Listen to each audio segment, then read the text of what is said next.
Seja bem-vindo ao TrinityCast, o podcast da melhor agência de tráfego do Brasil. Eu sou o Matheus, estou aqui hoje com o meu co-host, o Léo. Oizinho, Léo. Valeu pelo convite. Hoje a nossa pauta vai ser sobre gestão, e agora é uma gestão um pouco mais simplificada, mais tangível para vocês. Nosso convidado é o Rafael Martins. O Rafael ele é sócio de uma agência de lançamentos, a Raiz 1, e também sócio do marido dele na Contém Magia, uma escola de bruxaria. O Rafa é uma das pessoas que eu mais gosto no mundo, assim. Ele é um querido e ele está vindo com essa missão, através do método dele, de simplificar a gestão das empresas, né? Eu queria já apresentar o Rafa e já começar com uma pergunta. Rafa, o que é gestão para você? Beleza. Primeiro, obrigado pelo convite. Para mim, gestão é justamente simplificar. É a capacidade nossa de conseguir o máximo resultado com o menor esforço. E sempre que eu penso em gestão, me vem uma imagem na cabeça. Vem alguém em cima de um cavalo, o cavalo andando e eu com a rédea na mão. Então, é a nossa capacidade de justamente fazer com que esse cavalo, que pode ser um animal completamente desenfreado, ir para o lugar que a gente quer. Então, quando eu vejo gestão, eu vejo essa capacidade nossa, porque empresa é assim, né? Se a gente deixa ela solta, a hora que a gente vê, ela foi para onde a gente não queria, e aí a gente acabou perdendo o controle das coisas, né? Léo, o que é gestão para você? Cara, para mim sempre... eu sou do mundo criativo, né? Para mim, gestão, às vezes eu consigo me embananar nas coisas mais elementares do mundo, básicas, mas gestão é você conseguir olhar o todo e ir apertando os parafusos para fazer aquele todo funcionar da melhor forma possível. Muito bom, muito bom. Justos parafusos, muito bom. Cara, para mim, gestão é um Tetris, né? É encaixar as pessoas certas nos lugares certos, com o recurso certo, da forma mais simples possível. Eu defendo muito um conceito de gestão para preguiçosos, que é, cara, a melhor pessoa de processos da vida é uma pessoa preguiçosa. Porque o preguiçoso ele sempre vai achar um jeito mais fácil de fazer o que ele já faz. Então, ele é um cara de melhoria contínua. Então, gestão, para mim, é esse match de pessoas certas, nos lugares certos, com os recursos certos. Eu vejo toda empresa digital como uma fábrica, assim. Engraçado você falar isso, porque eu falo que eu sou um preguiçoso profissional. Verdade, isso é desde criança. Tipo, eu tinha rinite. Imagina, eu era um gordinho com rinite. Então, eu tinha o meu Naridrim, tá ligado? Na verdade, era um Aturgil que eu usava. E eu, antes de dormir, eu quis fazer o seguinte, eu catei um martelo, um prego e um negócio lá de papel higiênico e eu preguei na beliche, porque eu não queria levantar para pegar papel higiênico, e aí tinha um papel higiênico, meu Naridrim em cima. Então, tipo assim, Caraca! Mas você sabe... Um sistema de fornecimento de papel higiênico. Juro, eu tinha uns 12 anos quando eu fiz isso. Mas eu falo que a preguiça ela é o grande motor da gestão, porque se não existisse preguiça, não existiria controle remoto. O controle remoto ele nasce do nosso ímpeto de não querer levantar do sofá. De não, entende? De ter as coisas à mão. Tem uma facilidade, né? O interruptor, né? O interruptor dá de ligar a luz. Pois é. Então, quem se acha preguiçoso, na verdade, pode enxergar isso como uma grande potência. Se você é um preguiçoso, transforma sua preguiça em alguma ideia genial para você não ter o trabalho que você não queria ter. Pronto, simples assim. Cara, genial. Nunca tinha pensado nisso. Muito bom. Genial isso. Pois é. Muito bom. E como é que foi essa jornada de preguiçoso? De preguiçoso para fundador, CEO, todas essas coisas.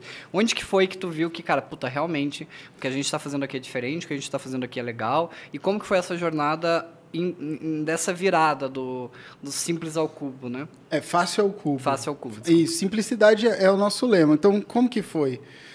Eu abri uma agência de publicidade oficialmente em 2008. Era uma agência normal. E desde aquela época, quando a gente começou a escalar, né, começou a pegar clientes, começou a formar squads, eu vi que ia tumultuar. E eu sempre tive o ímpeto de querer as coisas muito no lugar, sabe? Tipo, muito, muito organizado. E eu criei um sistema na época que era tipo assim, como se fosse o espermatozoide do Notion hoje. Tipo. A diferença é que a gente, na época, não existia o Google Drive, né? Não tinha, em 2008. Então, a gente tinha um servidor central, criava o projeto. Uma intranet que gerenciava os projetos. Exatamente, era uma intranet. E aí, a gente criava o job, ele já criava pasta com as subpastas, tudo organizado. Então, tipo, isso já me acompanha desde sempre. Coisa de preguiçoso isso, né? Coisa de muito preguiçoso. Porque eu pensava assim, eu acho que eu sou um pouco obsessivo, talvez. Cara, o tempo que a galera perdia para criar pasta, aí criava com o nome errado, aí tinha uma maiúscula, outra minúscula. Será que é algum problema mental? Não sei, né? Mas eu queria que as coisas fossem organizadas, que fossem fáceis de encontrar. Né? Então, nessa época, eu já tinha essa facilidade. E eu utilizei uns conhecimentos que eu tive tipo em 98 até 2002, eu estudei programação. Então, eu fiz banco de dados, eu entendia, né, dessa base. Tecnicamente, como executar isso, né? Exato. Então, cara, só um parênteses. O Rafa falou, eu vi esse conhecimento, 80, quando, tipo, porque eu fiz há 80 anos. Peraí, quantos anos o Rafa tem? Pô, eu tenho 42, eu sei que não parece, mas eu tenho 42 anos. Então, em 98 eu estudei e eu cheguei a programar e tal. Só que eu parei de programar, né? Sua cabeça de criativo deve estar pensando em alguma coisa. Por preguiça. Por preguiça. Aí eu não programei mais, mas quando eu sentava com os programadores, eu conseguia passar a minha necessidade como cliente e eu já passava meio que o caminho de como resolver. Então, eu acelerava muito o processo dos programadores. Né? Não passava o problema, eu já passava o problema e eu já tinha pensado um pouco na solução. Beleza. Aí, essa agência, eu percebi que os meus clientes precisavam de mais ajuda no marketing. Eu comecei a dar treinamento, comecei a dar consultoria, ampliei o leque de serviços e tal. E aí veio pandemia. Então, na pandemia, boa parte dos meus negócios pararam porque eram treinamentos presenciais. Então, formava... É super recente. Caraca. E no digital A gente já ensaiava, tá? Lançamentos em 2018, 17, 18, a gente já ensaiava lançamentos, mas nada muito sério. E aí, tipo, em 2020, falamos, agora a gente precisa ir de vez, né? E como eu tinha um contrato de restrição com uma marca, porque eu também... parte dos meus treinamentos, eu peguei a franquia de uma marca. Falei pro Edu, vai você, cara. E ele falou, quero falar de magia na internet. Falei, então vamos. E foi aí que a gente começou a ir pro digital. Beleza. Cresceu, peguei vários especialistas, as pessoas viram a qualidade do nosso trabalho, etc. E daí surgiu o Fácil ao Cubo, né? Que é a metodologia que eu criei e utilizo na minha empresa, de simplificar e de organizar, onde cada pessoa sabe exatamente o que tem que fazer, a hora que tem que fazer, e isso acelera demais o processo, né? E eu comecei a implantar isso em outras empresas do digital, vi aí uma oportunidade de negócio, né? Parei de lançar outras pessoas, só tem o Edu lá comigo. E transformou o teu método num produto. Isso. E é uma coisa que me dá muito prazer, né? Lançar outras pessoas é interessante, é legal, enfim... Mas mexer com organização de empresa é algo que me dá muito prazer, porque eu tenho tudo na mão e eu chego, já identifico os problemas, aí você aperta um parafusinho e aí a coisa já começa a andar. Porque tu viveu esses problemas, né? Acho que isso é muito importante. A gente tem o caso da Paola, né? A Paola veio falar aqui com a gente sobre empreendedorismo e, porra, ela já teve outra doceria, aí vendeu a empresa, ela viveu aquilo. Ela, de fato, teve uma empresa, diferente de muita gente que ensina negócio que não tem um negócio, né? E eu vejo muita gente ensinando método que às vezes nem vive o próprio método. É esquisito, né? Então, se você pegar o meu Drive, o meu Notion, pegar o meu Drive e o Notion dos meus clientes, você vai ver que a gente utiliza os mesmos métodos. Né? Muito bom. E como é que é essa jornada? Como é que tu identifica a jornada da galera? Assim, eu tô sobrecarregado, eu sou um editor de vídeo, sou um designer, sou um gestor de tráfego, sou um cara que eu quero começar a organizar a minha empresa. Quando que eu penso nisso e como que eu começo esse processo? Tá. Excelente pergunta, inclusive. Eu vou contar a historinha que eu vejo se repetir em 99% dos clientes que chegam para mim. Então, criou a empresa, começou a crescer, precisou contratar. Aí contratou. Até 3, 4 pessoas, a gente meio que gerencia conversando, assim, meio de boa. No papel de pão. Não vai que vai. Aí precisou contratar mais. Aí daqui a pouco começa todo mundo se debater. e era para fazer assim e não fez. Meu Deus, mas eu tinha explicado. Não, mas você não falou. E aí, as reuniões... Eu atendi clientes que têm dailies de 1 hora, por exemplo. Todo dia faz uma reunião de 1 hora com a equipe. E aí eu fui perceber que, por exemplo, todo o projeto era fragmentado nas dailies. Não tinha... Eram escopo, decisões, né? E decisões sendo tomadas diariamente em cima da hora. E um monte de gente que nem precisava estar nessa reunião ouvindo essas decisões, né? E a ponto das pessoas odiarem estar na daily. Assim, eu sou hater de daily, eu sou testemunho de daily. A minha você vai função. gostar, porque ela dura 7 minutos. Depois eu posso contar o método que eu utilizo para fazer ela durar 7 minutos. E aí, beleza. Escalou. Tem clientes que chegam nessa hora para mim, tá? Tem clientes que chegam nessa hora e procuram algumas consultorias de gestão. Só que essas consultorias... Eu já vi várias também consultorias de gestão. Eu já contratei consultorias de gestão para entender também, enfim... E aí eu percebo que eu vejo consultores tentando enfiar métodos de multinacional numa empresa de 10 pessoas. O Six Sigma lá num negócio digital que tem... Não precisa. Não precisa de tudo isso. E aí eu vejo gente indo para fluxograma, complicando o processo, né? Demorando. Distanciando, né? Distanciando, né? E aí o cara esqueceu o processo. O processo como que faz? Que pasta que tá o fluxograma? Tipo assim, todo o processo de gestão que era para facilitar, ele acabou burocratizando a empresa toda. Ele criou... É muito comum isso, né? O cara instala o Notion para melhorar a produtividade.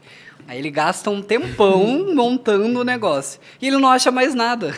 Porque o Notion, ele tem, assim... Ele é maravilhoso, mas ele pode virar um Inception, né? Tipo assim, a página dentro da página, dentro da página, dentro da página, e você tem lá 7 camadas que até se achar, enfim, se atrapalhou inteiro. E ferramenta também não é solução de problema, né? Ferramenta é uma ferramenta. Ela precisa de alguém operando. É um martelo, né? Um martelo não prega um prego sozinho, né? E precisa ser um bom martelo? Precisa. Agora, se a pessoa que for martelar também não souber, não vai adiantar nada. Aí, beleza. Aí tem gente que procura, eu nessa fase, tem gente que procura essa consultoria ou uma mentoria coletiva, aí o dono da empresa não tem hora, não tem tempo para ir na mentoria, aí faltou 1, faltou 2, perdeu o fio da meada. Às vezes ele nem tá na operação, ele nem sabe, tipo, se for um expert, né? Tipo... E aí ele aparece na 3ª reunião e quer mudar tudo, porque ele não participou desde o começo. Sabe aquela coisa assim? A frase então tá bom, beleza, pessoal? Beleza, então tá bom. Aí acabou a sessão de mentoria. Aí ele foi correr. Tipo assim, ele não tem tempo de pensar em como implementar e tal. Então, então tá bom, eu sempre uso que essa é a frase da derrota, né? Se você terminou a reunião, a mentoria, falou, então tá bom, e aí depois você saiu tentando, nem sabendo por onde você começa, quer dizer que já está errado, né? E aí Então vocês já sabem, identifiquem o então tá bom. Então tá bom. Ele... É perigoso. Ele é perigoso. Aí você sai com o ombro até mais caído, assim. Então tá bom, pessoal, beleza. E agora? O que eu faço, né? Aí esse empresário, ele quer escalar, né? Eles querem vender, eu também quero vender, todo mundo quer vender. Só que chega um momento que ele fala, não, foda-se, eu vou vender. E aí ele chega num segundo momento que falaram para ele assim, ó, você precisa contratar gente sênior. O problema é seu que você encheu essa empresa de júnior. Aí ele contrata o primeiro sênior. E contrata junto com esse primeiro sênior a primeira decepção dele. Por quê? Se a empresa não tem um modelo para esse sênior operar, o que vai acontecer? A empresa vai ser do jeito que o sênior quer e, às vezes, esse sênior chega com experiência, mas não naquele ambiente. E, às vezes, ele está viciado. Eu já vi isso muito acontecer, cara. E eu vi isso acontecer na minha indústria. Por diversas vezes. E o cara era bom. Sim. O problema não é o sênior. E aí é como se você pegasse um maratonista e pedisse para ele correr na areia. Tipo assim, descalço na areia.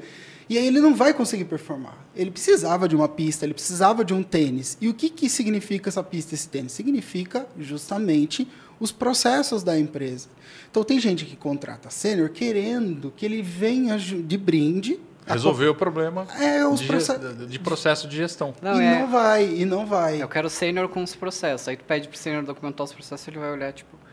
A gente é um prestador de serviço, a gente é senior. Se eu entro numa empresa e o cara olha e fala, então, agora a gente vai documentar o processo. Eu falo, beleza, R$100 mil eu documento meus processos aqui. Não, tipo, o cara tá contratando serviço. E ninguém gosta de documentar, isso é verdade. O cara que faz... Por que ele vai documentar se ele vai... Na cabeça dele... Eu lembro quando eu trabalhava em empresa, né? Eu lembro o dia que pediram para eu documentar um processo. Eu falei, puta, querem me demitir. Tipo, é um medo da pessoa que está documentando, né? E aí, pô, quem é que vai documentar? É quem não está fazendo mais? E tem Como é que é isso? Também. Quem que é o dono da documentação? Acho que é uma boa pergunta, né? Normalmente, um sênior líder, ele tem visão ampliada. O líder, ele tem a visão do todo. E quem vai documentar precisa ser uma pessoa que tenha visão micro.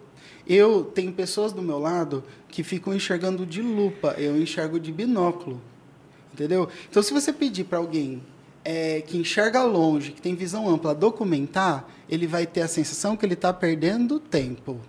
Sim. Tipo assim, estou aqui, podia estar lá, está acontecendo olhando um monte todo, de... porque o ímpeto dele é olhar o todo. Então, na minha empresa... Esse é o líder. Esse é o líder, esse é o sênior. Por isso que ele não vem com processo acoplado. A empresa precisa ter. Beleza. Até mesmo o sênior de um departamento de processos de uma empresa, ele vai olhar o todo. E lógico, ele vai lá dar o parecer dele, porque ele é um técnico da área. Mas se ele lidera mais pessoas, ele vai querer sempre estar dando um passo para trás para poder enxergar tudo. Isso dá desespero. Outro dia eu falei com uma empresária, ela falou assim, cara, contratei uma consultoria de gestão, comecei a fazer os fluxogramas, mas o faturamento caiu.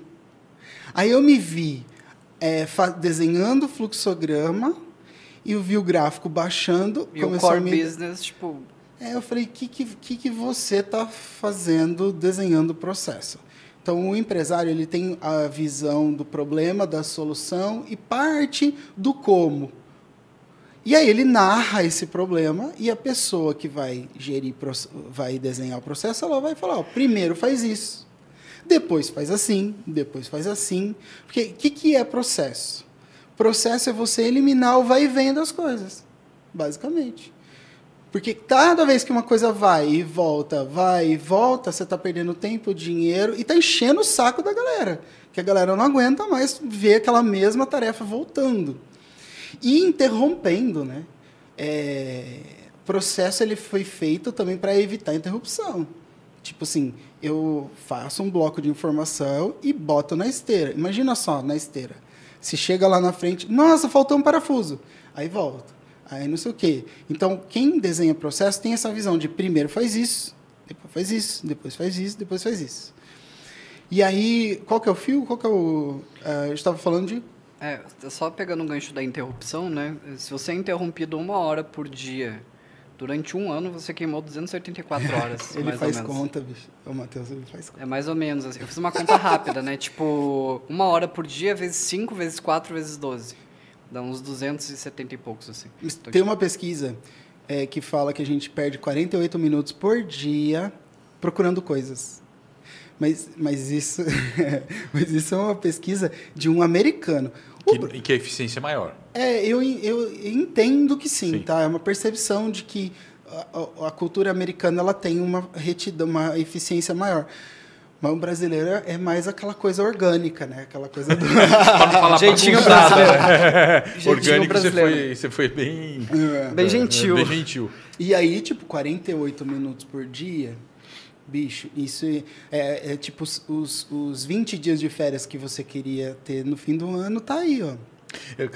Aliás, só fazer um parênteses, que a gente está falando sobre organização, eu vi uma notícia recente que na China eles já estão usando inteligência artificial na câmera para monitorar a equipe e se a hora que a pessoa levanta e vai pegar um café ou que vai ao banheiro, é como se fosse um taxímetro do salário dela. Caraca. Não, é um taxímetro. Caraca. Mentira. Diminui a remuneração dela pelo tempo que ela está fora. Hora produtivo. Por hora produtivo. Eles estão usando, já tem empresas usando IA para fazer esse cálculo. Caralho, que loucura.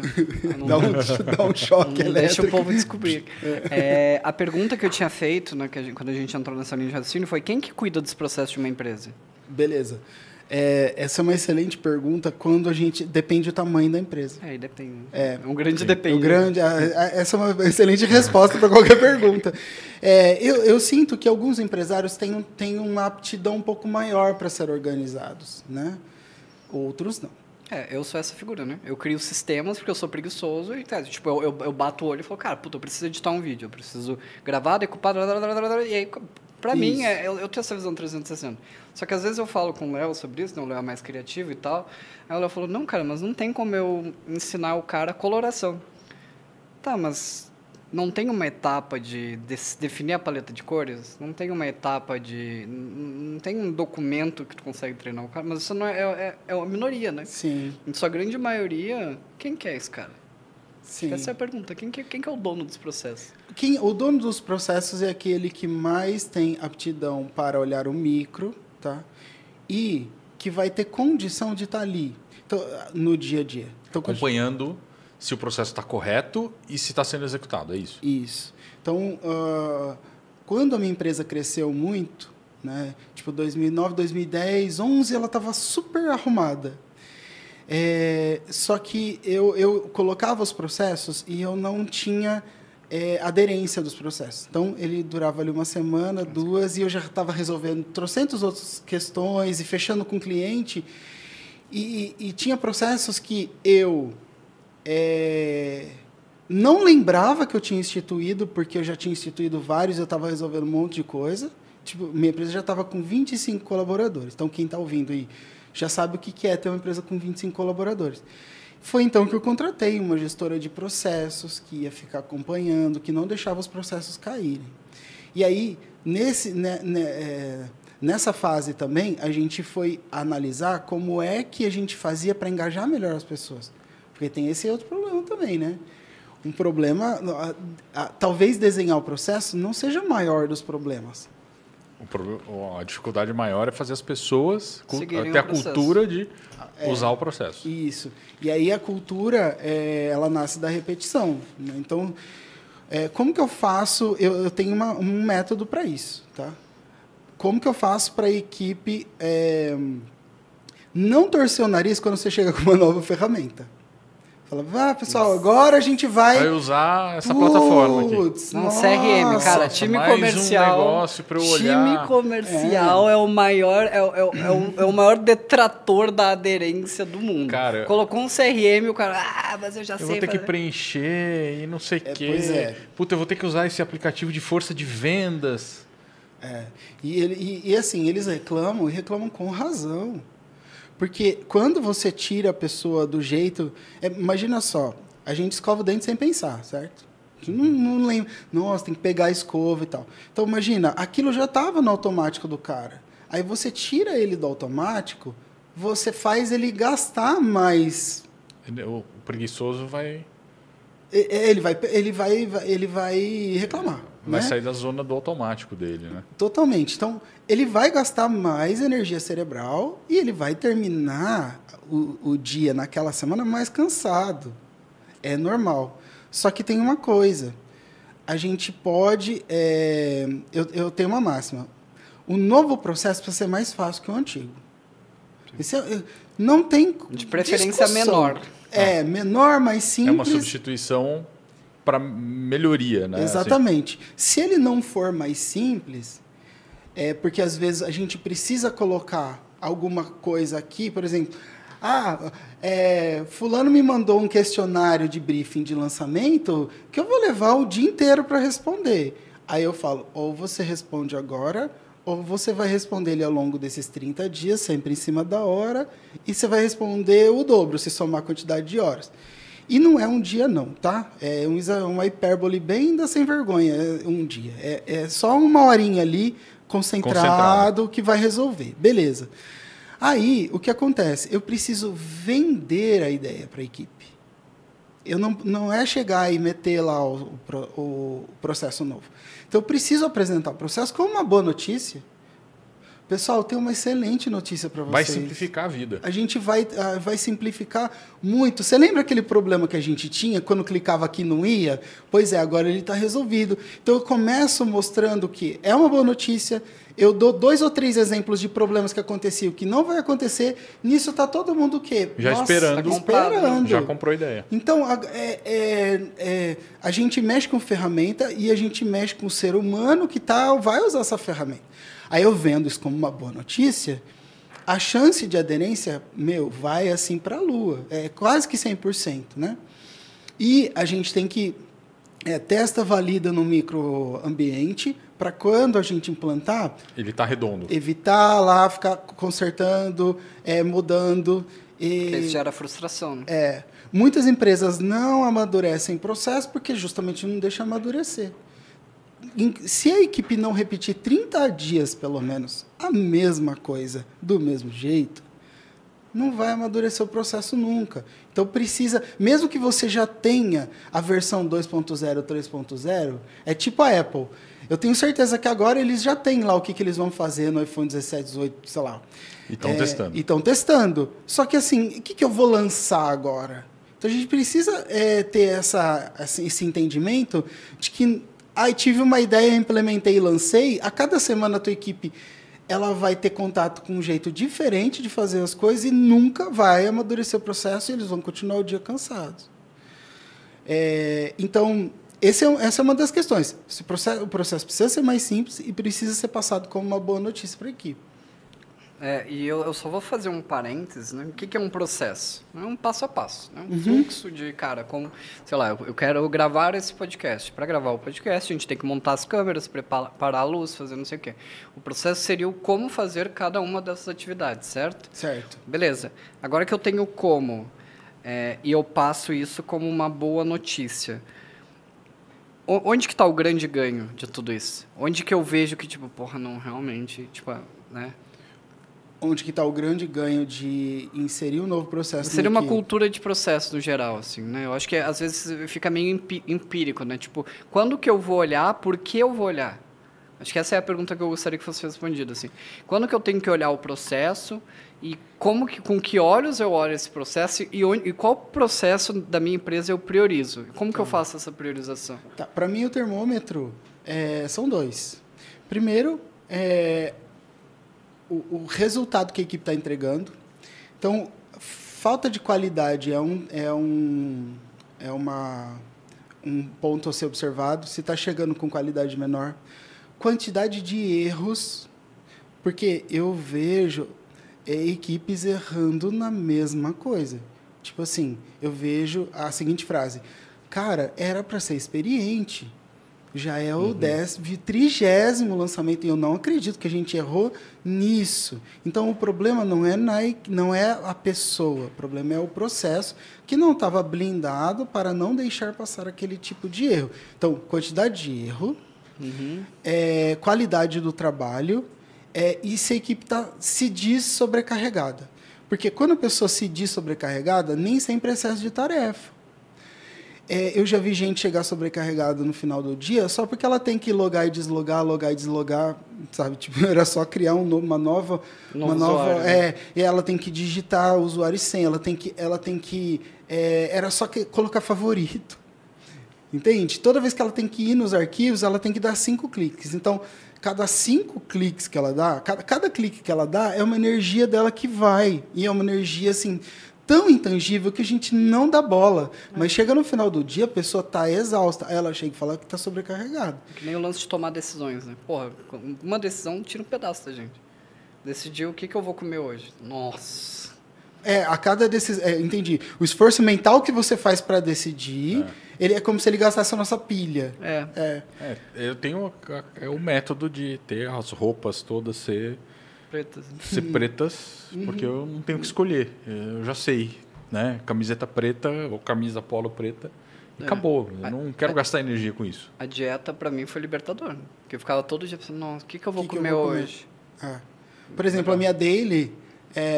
Isso, conta da sua daily. Qual é o seu segredo? O segredo da daily. A daily é assim. Primeiro, a gente precisa definir o que é daily, né? Então, na daily a gente não toma decisão, a gente não discute projeto. Na daily a gente fala o que fez ontem, o que vai fazer hoje e quais são as barreiras. Quanto tempo um ser humano leva para falar isso? Né? Então, ele tem a lista de coisas que ele tem que fazer hoje, ele tem a lista de coisas que ele fez ontem e quais as barreiras. Eu não o gestor, muitos gestores fazem a dele falando o que cada um vai fazer. Então, fulano, hoje você vai fazer isso, né? Hoje você e tal. Tem alguma barreira? Então já está errado. Tem até no Twitter tem vários memes, né? Eu tô na bolha de desenvolvedor no Twitter. No Twitter acho que eu sou dev, que eu interajo só com os dev, com as tech recruiter lá e tal. Aí tem vários, os caras fazem muito meme com o Scrum Master. Oi, gente, o que a gente vai fazer hoje? Teve alguma barreira? Tipo, o papel do cara é ficar... Porra, grava um áudio, o cara... Entendeu? Tipo, pois é. Por quê? Pois é. Por quê? Por que fazer a dele se tá óbvio, né? Então, qual que é o processo? Como que eu faço lá? Todo mundo já tem a sua pauta de trabalho. Então, eles abrem lá o Notion deles, já chegou para eles as tarefas que eles têm que fazer. Normalmente chega com alguns dias de antecedência. Quando a gente está super bem, assim, ultra adiantado, chega com 1 semana de antecedência, fecha o sprint inteiro. Então, eles já sabem o que vai acontecer. E aí, eles também já sabem o que eles fizeram ontem. Eu tenho um fluxo de trabalho no Slack, que eu digito /daily e aparece um formzinho que vou fazer hoje o que fiz ontem e as barreiras, eles preenchem. Isso daí é tipo um warm-up para todo mundo, para a pessoa não chegar na dele e ficar... até ela esquentar. Então, ela faz um warm-up lá, ela não leva 5 minutos para fazer. E aí, chega na dele, eu falo, bom dia, pessoal, bom dia. Primeiro, começa a ordem alfabética. Em ordem alfabética. Ontem eu fiz isso. Hoje eu vou fazer isso, e eu tenho essa dúvida. Se a dúvida levar menos de 1 minuto para eu sanar, eu sano a dúvida da pessoa. Às vezes, mas eu dou prioridade para isso ou para aquilo? Ou tá certo isso ou tá certo... Sabe, às vezes é uma dúvida de briefing, enfim. E aí, beleza, ela acabou, eu falo, próximo. A pessoa conta o que ela fez ontem, a pessoa conta o que ela vai fazer hoje e a pessoa fala as barreiras dela. E aí eu vou tirando dúvidas. Chegou no final, beleza, pessoal? Beleza, ótimo trabalho, acabou. Falou. Isso é uma daily. Aí, beleza. Se uma das dúvidas merece uma discussão, uma tomada de decisão mais do que 1 minuto, falo, ótimo, então, depois da daily a gente conversa. Aí, depois da daily, às vezes eu tenho micro reuniões de 10 minutos com uma pessoa ou 2 pessoas. Ficou uma ponta solta, tal, você... Mas nunca eu faço o João esperar eu ficar assistindo, eu tomar a decisão e tirar a dúvida para a Maria. Porque o João vai ficar entediado e vai começar a odiar a dele. Ele vai fazer outras coisas. E aí gera desatenção. Exatamente. E aí as atividades dele vão ser mal executadas porque ele está no multitasking de estou na reunião e estou, sei lá, subindo uma campanha. Exatamente. Agora, por que a dele, então... por que eu... se eu mando no grupo, por que eu faço todo mundo falar? Porque é na hora que a pessoa fala que eu pego os ruídos de comunicação. Ela escreveu lá uma coisa, eu falei, é isso. Aí a hora que ela explica, eu vou ver que tinha algum ruído de comunicação. Então, dele é para resolver ruído, tirar dúvida, e para a equipe também dar uma esquentada mesmo. Tipo, são seres humanos. Acordar que eu estou aqui trabalhando. Exato. E se fosse presencial, seria em pé. Sim, stand-up. Vão lá para dele, stand-up meeting, né? Então, todo mundo falando em pé. Como eu trabalho com todo mundo remoto, a gente precisa de um momento de contato, né? E aí, o momento de contato é a dele. É assim que eu faço a minha dele. E o principal erro das pessoas é misturar o que é reunião de planejamento com dele, o que é reunião de tomada de decisão com dele, e qualquer outro tipo de reunião. Reunião de retrospectiva, bate na dele, porra. E aí tem umas coisas do Scrum, por exemplo, que para a minha estrutura faz sentido simplificar. Por exemplo, eles fazem a reunião de Sprint Review e a reunião de Sprint Preview, de Plan, aí depois a reunião, a Weekly. Então, tem várias outras reuniões. Eu não sei, eu ouso dizer que são poucas as empresas que talvez precisariam de toda essa complexidade, porque às vezes é uma coisa mais simples mesmo. Então, eu faço tudo numa tacada só, né? Então, eu tenho 5 dailies e uma weekly. A weekly dura 30 minutos e as dailies duram 7 minutos a 10, às vezes 15. Mas isso com 7 pessoas. Quer dizer, é uma daily rápida e meia hora na weekly. O meu próximo passo é juntar a daily de sexta com a weekly e fazer tudo junto. Mas eu tenho gostado de fazer a minha weekly de sexta-feira à tarde, porque dá um up na galera e é como se fosse assim, um marco, sabe? Chegou sexta-feira, eu falo assim... Sextou. Tá todo... Exatamente. A weekly é o nosso sextou. É como se a gente se autorizasse a descansar. Tipo assim, não vou ficar pensando em trabalho depois dessa reunião. Então, já dou uma previsão da semana seguinte, cada um fala como foi o ponto alto da semana, e eles se elogiam, né? Então, elogios entre vocês, alguém quer destacar, nossa, isso aqui que você fez foi legal, quero agradecer fulano por ter me ajudado nisso e tal. Vira um clima super alegre e eu termino falando, está oficialmente encerrado o sprint 16, excelente fim de semana a todos e tchau, tchau. Isso que horas é? 5h30 às 6 horas da tarde. Então, zerou. Zerou. Legal. E agora eu quero testar, ver se funciona. Mas eu tenho gostado, sabe, de fazer esse marco do fim de semana. Legal. É um sextou da galera. É o sextou da galera. A gente faz lá na empresa, basicamente, um sprint na segunda-feira e uma weekly na sexta, para bater reforço do sprint. Uma coisa que eu fiz, cara, que é processo também, que a gente está ganhando muita eficiência, está meio engatilhando ainda, foi colocar todas as reuniões possíveis, né? Tem umas que a gente não controla, principalmente reunião com o cliente, todas as reuniões possíveis somente à tarde e somente das 2 às 4. Então, tipo assim, das 2 às 4 é o horário de reunião. Amanhã é só operacional, amanhã é só para execução, todos os dias, amanhã é para execução. Ah, mas o cara não vai trabalhar de manhã e tal. Cara, foda-se, aí é a responsabilidade dele, eu trabalho com adultos, né? Se o cara não trabalhar de manhã, ele vai embora. A gente, cara, um idiota, né? Tipo assim, pô, vamos centralizar todas as reuniões. A gente tinha muito isso, vamos botar todas as reuniões no segunda e terça. Ah, não, quem sabe a gente bota todas as reuniões das 2 às 4. Porque eu li um estudo que dizia, né, que o nosso melhor horário para execução de tarefas operacionais é de manhã. E aí eu tirava isso, porque o cara tinha que fazer, sei lá, às vezes 4 reuniões, né, das 8 ao meio-dia. E eu perdi essa potência. Aí a gente está fazendo esse teste. Não sei. Faz sentido. Eu, pelo menos, de manhã, eu gosto de sentar e fazer. Porque tem menos interrupção, porque à tarde, pô, eu tenho que marcar médico, eu tenho que ver, aí alguém pede uma coisa, aí a tua tia precisa que tu busque o gato divã no, sei lá, no camelódromo. Sim. Rafa, o nível de viagem. Nossa. É que eu lembro muito do Choque de Cultura, né, que tem a van e tal, enfim. Rafa, uma empresa que está amadurecendo, uma empresa que está começando a... Cara, eu quero um sócio que talvez queira sair da operação.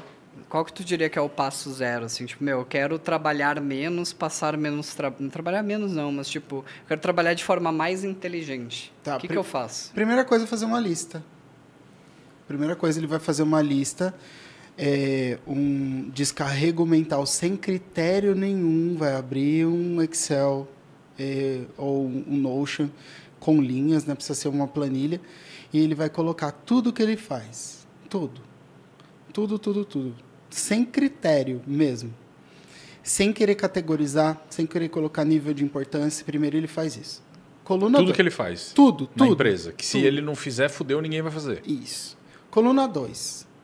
Coluna 2, ele vai dizer para ele mesmo se ele quer continuar ou não fazendo aquilo. Tá? Só aí... Chance de colocar não em tudo. Pode ou não? Pode acontecer.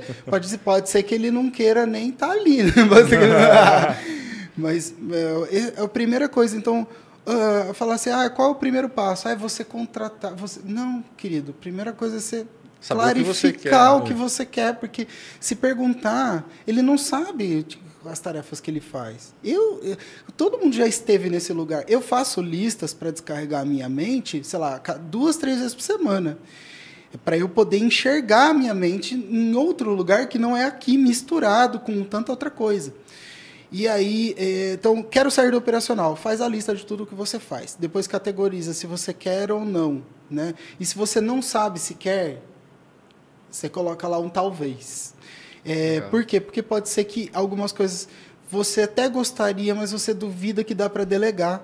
Porque existe muita crença no empresário de que, isso aqui, cara, é melhor eu não delegar, porque eu faço, e aí ninguém vai fazer do jeito que eu faço.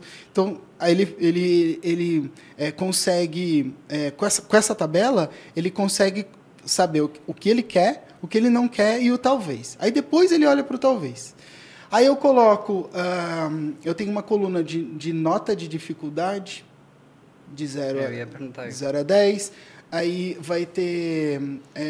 então, o que Talvez acontece? Talvez a área seja interessante colocar, né? Você coloca a área. Eu tenho essa planilha lá, pronta. E eu posso até deixar de brinde aqui no...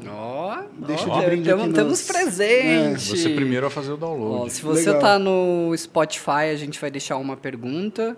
Se você está no YouTube, a gente vai deixar um link na descrição e um comentário fixado para você baixar a planilha do Rafa. Beleza. Essa planilha ela dá um score das tarefas. Né? Ela vai te falar. Tem uma coluna que vai para você colocar quanto tempo você leva para fazer.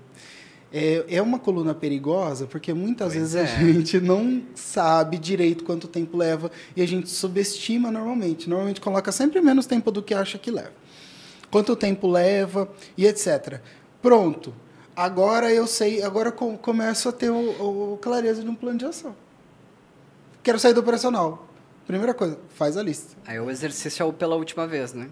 Você vai fazer pela última vez só para mostrar como faz e você nunca mais vai tocar nesse negócio. Isso.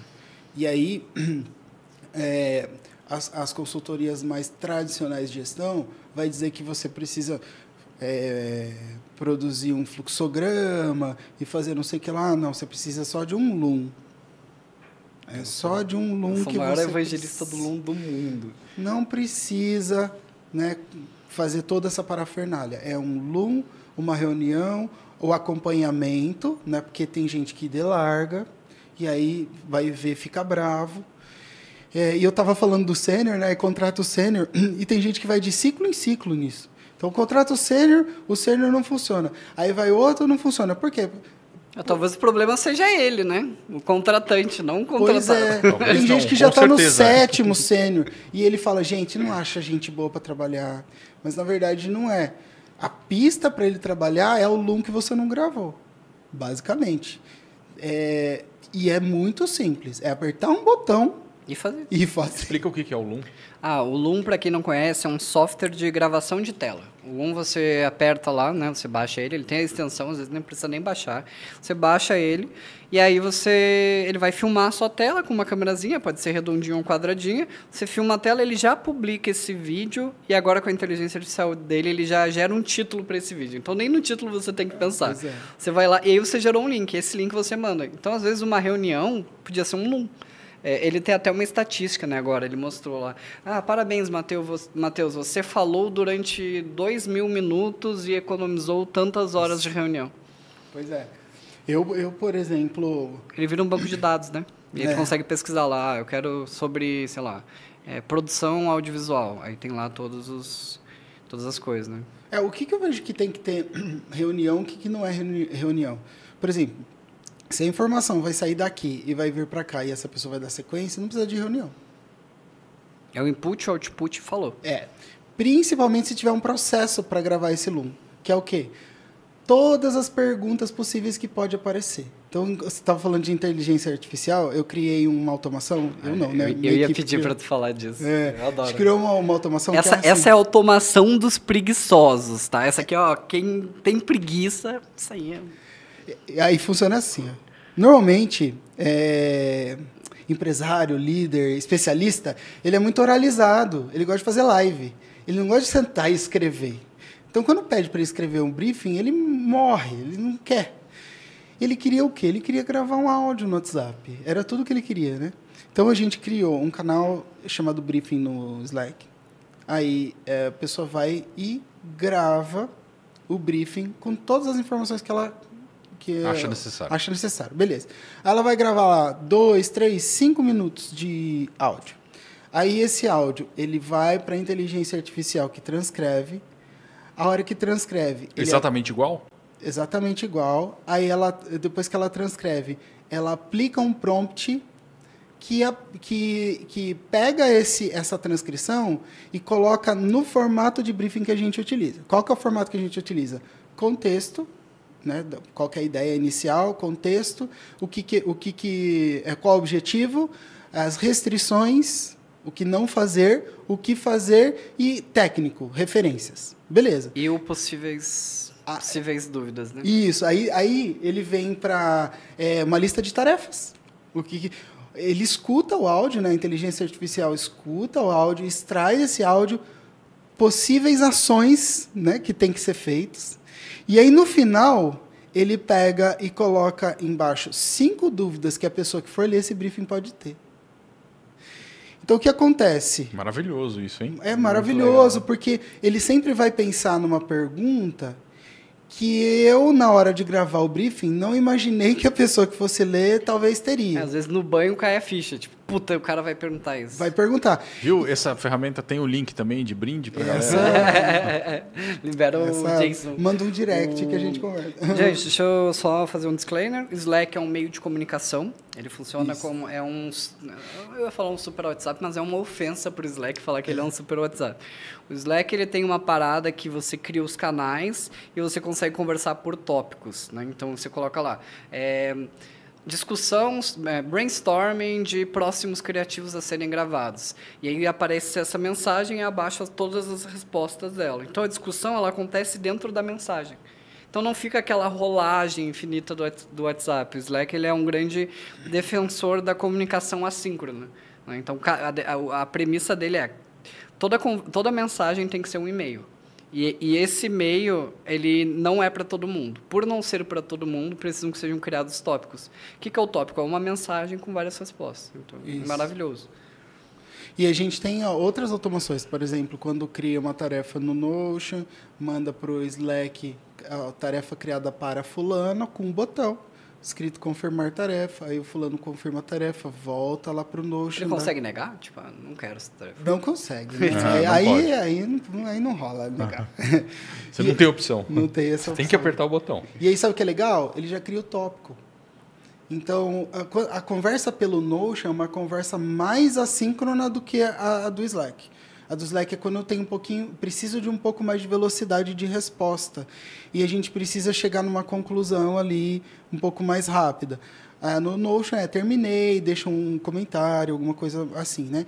Mas aonde que eu falo? É num chat aleatório? Não. É no chat onde o próprio Notion criou, no tópico que ele próprio criou dentro do Slack.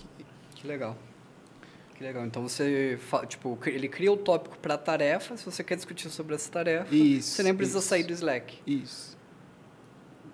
Tudo isso para economizar tempo, né? Então, a premissa sempre é quantos cliques a pessoa dá para chegar até onde ela quer chegar. Eu conto cliques. Essa é a minha métrica de saber se o processo está bom ou não está. Caramba. É exatamente... mas teria que ver... Não é um clique a menos. Conta os cliques. Conta os cliques. Se é mais de 3, fica esperto, porque já está ruim. Né? Já começa a ficar cansativo. Precisa ser repensado. Precisa ser repensado. Mais de 3 cliques precisa ser repensado. E eu sei que em alguns contextos isso é quase um absurdo. Eu estou falando no contexto de uma empresa digital. E no contexto de uma empresa digital... 5 cliques é o máximo. Já está muito ainda. E principalmente coisas que eu acesso todo dia. Se eu acesso todo dia, 2 vezes por dia, eu não posso dar 5 cliques para chegar nessa coisa. Eu tenho que dar 1. Então, o que eu faço para ela ficar na minha vista? E aí, beleza, você pode falar assim, mas Rafa, você... como que faz isso, né? Com a equipe remota? Porque tem coisa que a gente consegue interferir, tem coisa que a gente não consegue interferir. Então, aí nasce a questão da cultura. Se eu faço a pessoa entender isso, né? Então, isso é falado na empresa. que a quantidade de cliques cansa ela, ela começa a falar, puxa, é verdade. Ela começa a prestar atenção no automático dela, né? Exatamente. E aí o processo, ele acaba sendo... Ele pega resolve parte do problema e a cultura instaurada pega a sombra da onde eu não enxergo. Que é, sei lá, o navegador dela, o sistema operacional que ela usa, a mesa dela, sei lá. Tem tanta coisa que a gente não enxerga, mas se está na cultura dela, ela vai parar para pensar o que ela pode fazer para reduzir a quantidade de cliques que ela dá para chegar onde ela quer. E isso vai aumentar a produtividade dela demais. Eu vou atualizar meu manual de cultura. Sempre um clique a menos. Pois é, mas funciona. Isso é uma coisa que eu me orgulho muito, assim, cara. Lá na Trinity, os meninos, eles têm essa cabeça preguiçosa de, cara, eu quero fazer um clique a menos porque isso aqui não tá legal. E a gente até brinca um com o outro. E às vezes eu tomo um checkmate disso, né? Porque eu vou lá e pergunto uma coisa para um cara, aí eu pergunto para outro, aí eu pergunto de novo para ele. Quando eu pergunto pela segunda vez, ele fala, pô, Matheus, por que tu não cria um processo disso? Ou tipo, já criei aqui o processo disso e tal, tá aqui agora, ó. Tem um jeito mais fácil de fazer isso. E a gente tem essa obsessão de, tipo, como que a gente faz as coisas serem mais fáceis, né? Tipo, o processo de implementação de dashboard. A gente fez uma dashboard nova, maravilhosa, um one-pager, tudo em uma página. Só que o que aconteceu? A gente estava levando 3 horas para implementar ela. Aí eu levei lá, tipo, 1 hora. Falei, pô, dá para fazer mais rápido, legal. 1 hora, muitos cliques. E eu fiquei, puta, cara, no máximo desse processo, quanto que é o menor tempo? E eu cheguei nessa conclusão que era 1 hora. E aí, pô, eu sou um cara maníaco, assim, eu mexo muito rápido no computador. Uhum. É muito mais rápido que uma pessoa... Então, você não é parâmetro. Exato. Tipo, pô, eu tô no 3x e eu tô levando 1 hora. O Juninho, né? Tipo, o Juninho, talvez, ele leve 5 horas, às vezes 8 horas. Falei, porra, peraí, e agora? E aí a gente decidiu trocar de ferramenta de dashboard. Porque a gente percebeu que se a gente levasse essa mesma dashboard pro Power BI, a gente só trocava o link. Porque o banco de dados já vai estar setado. Então, tipo, fazer o processo e metrificar isso via tempo ou via clique abre um mundo novo, cara. Sim. Que aí, às vezes, tu está gastando 5 horas num negócio... E aí é uma coisa de cultura também, né? Sim. Das pessoas informarem. Pô, eu fiquei 5 horas para fazer uma planilha do financeiro. E aceita. A pessoa fica 5 horas e ela acha que aquilo é normal. Então, o lance de colocar essa cultura é justamente instaurar um pensamento crítico. Quanto tempo eu estou levando para fazer isso? Será que eu não estou, né, como que eu posso fazer isso mais rápido? Como que eu posso fazer isso com menos erros? E como que eu posso cansar menos ao fazer isso? Então, se a gente consegue colocar esse chip na cabeça de todo mundo fica feliz, né? Porque não é só sobre ter produtividade, só sobre a pessoa performar mais. Não, é sobre a pessoa ser mais feliz. Vai sobrar mais tempo para ela.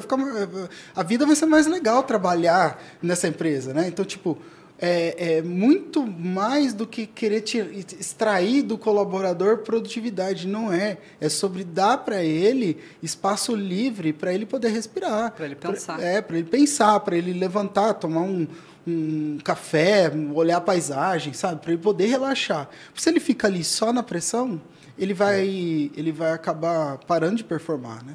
Eu tenho uma situação e uma história para contar, né? O Einstein que fala, né? Tipo, se eu tenho 7 dias para resolver um problema, eu vou gastar 6 dias pensando em como resolver esse problema e 1 dia, de fato, resolvendo. Quanto mais tempo a gente libera das pessoas, mais elas pensam em coisas que são mais importantes. Vão botar dinheiro no nosso bolso, no bolso delas, na vida delas. Né? E eu lembro quando eu trabalhava em empresa, eu montei um processo para que eu consegui puxar todas as minhas atividades para 2 dias. E aí, o que aconteceu? Cara, eu trabalhava 2 dias. Os outros dias eu ficava estudando, eu ficava aprendendo, eu ficava aprimorando, eu ficava, tipo, quebrando pontes das pessoas do time e tal. Então, tipo, a gestão para preguiçosos, ela veio para mim no sentido de que, tipo, cara, um trabalho que eu levaria 8 vezes 5, né? 8 horas por dia durante 5 dias na semana, 40 horas, eu passei a executar ele em 2 períodos. Então, eu tinha livre para mim mais 8 períodos. E fui demitido, né? E fui demitido. Não, a história do Tim Ferriss é assim, né? Que ele assim também? Ele foi numa... Eu também fui demitido, cara. Ele foi demitido. Se eu não me engano, era uma sorveteria que ele tinha que limpar. E aí ele fazia isso, tipo, em poucas horas, e ele passava o resto do dia lendo. E o patrão dele viu. Achou um absurdo? Achou um absurdo. Não, mas não tá limpo. Tá, você foi contratado para isso? Fui. Mas, tá, e aí, né? Mas você tá aí sem fazer nada. Então, não é olha que louco, né? Eu fui demitido nesse processo e eles tiveram que contratar 3 pessoas para fazer o que eu fazia. Eu acho pouco. Tipo, quem que saiu ganhando, né? Quem que saiu ganhando, tipo...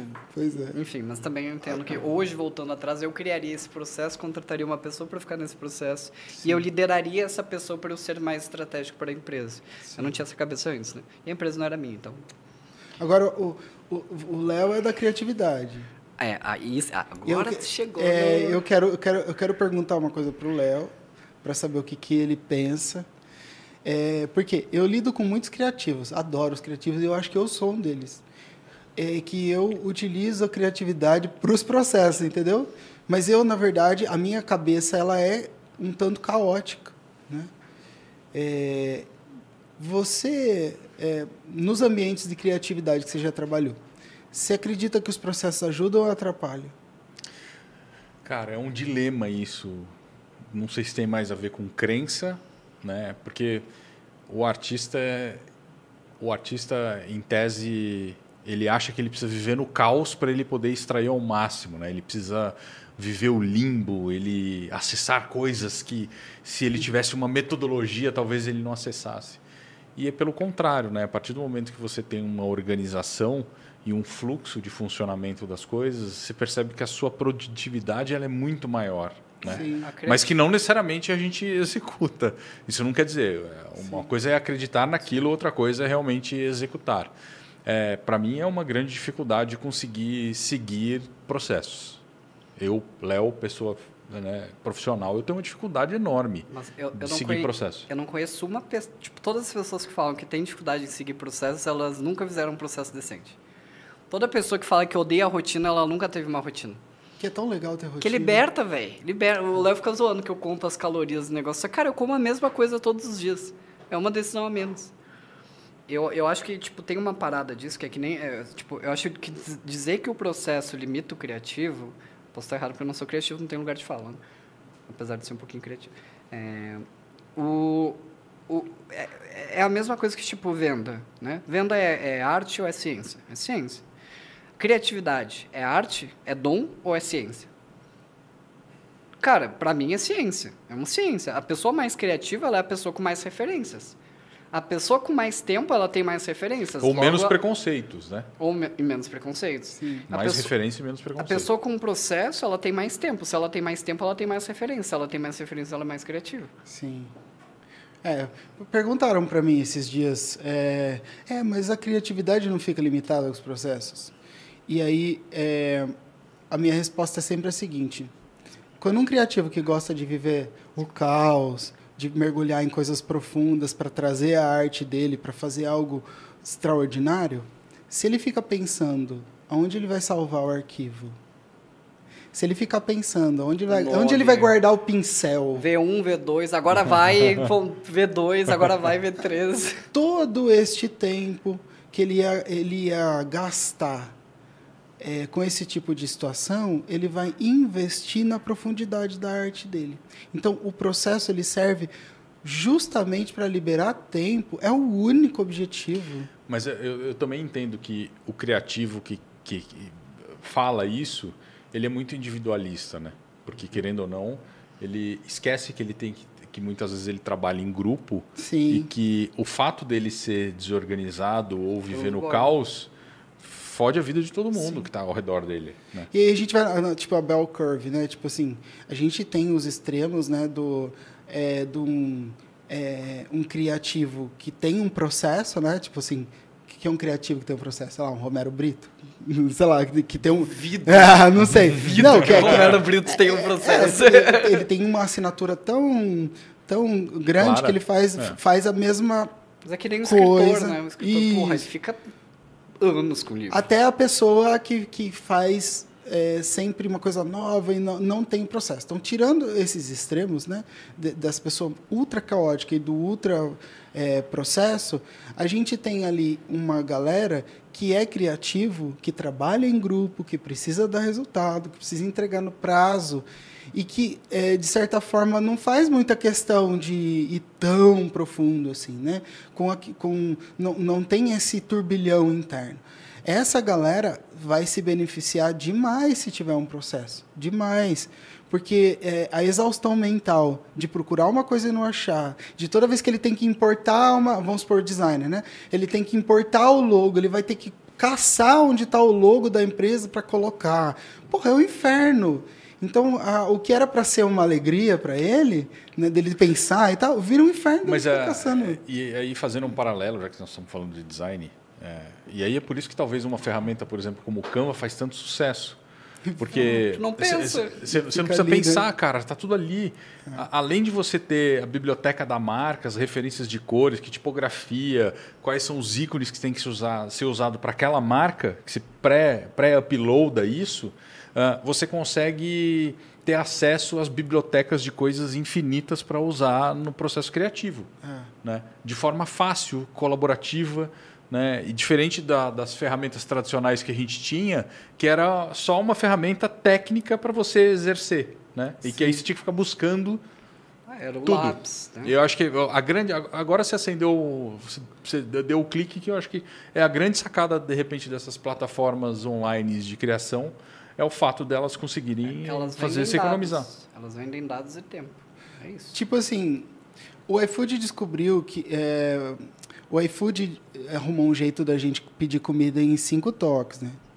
O Mercado Livre também. Em 2, né? Tipo não, assim, em 2. O Mercado Livre é em 1, né? Em um clique você compra. Quem nunca comprou uma bugiganga no Mercado Livre antes de dormir, né? Tipo assim, eu também comprei um porta-retrato. Chegou no outro dia, quebrou no mesmo dia. Eu comprei também. Então, tipo, o dia que os processos da nossa empresa copiarem esse princípio, a gente está feito, porque as pessoas não vão precisar fazer força para chegar no resultado que elas querem, entende? O que elas vão ter que pensar? Elas vão ter que pensar se elas querem comer uma parmegiana ou quer comer um temaki. Mas elas não vão ter que pensar... qual que era o número mesmo da pizzaria? Deixa eu pegar a lista telefônica aqui. Aí pega a lista telefônica. As opções? E aí, mano, não. E aí você chega na pizzaria, os nomes das pizzas são inventados, tipo, lua cheia, ao invés de falar que é marguerita, que você já sabe o que é, né? Você tem que ficar lendo a descrição da pizza. Pois é, que ser criativo atrapalhou aí, né? Então, o dia que os nossos processos copiarem esse princípio, a gente vai ter muita velocidade, porque aí a pessoa não vai gastar tempo pensando no como, no onde, ela tem que pensar no quê. Aí, se ela tiver claro o que ela tem que fazer, o que ela tem que entregar, todo o resto já está no piloto automático, acabou. E ainda mais, assim, a gente vive um momento de uma sobrecarga de informação a todo momento, né? Estímulo pra caralho. Uma exaustão mental porque é estímulo a cada segundo, né? Você está no banheiro, você tem estímulo, o celular, né? Você está no relógio o tempo todo. Agora o óculos, né? O Matheus comprou um Meta Ray-Ban.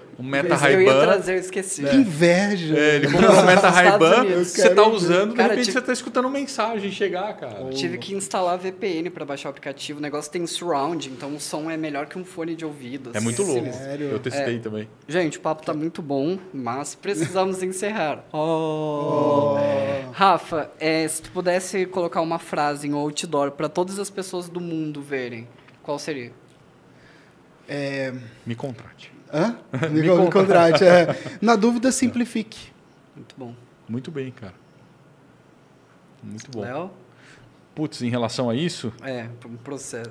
Não necessariamente, pode ser uma outra frase depois do donut, lá tá liberado. É possível ser criativo com processos. Para mim está mais do que claro. Esse foi o principal insight. Sou o criativo que eu mais...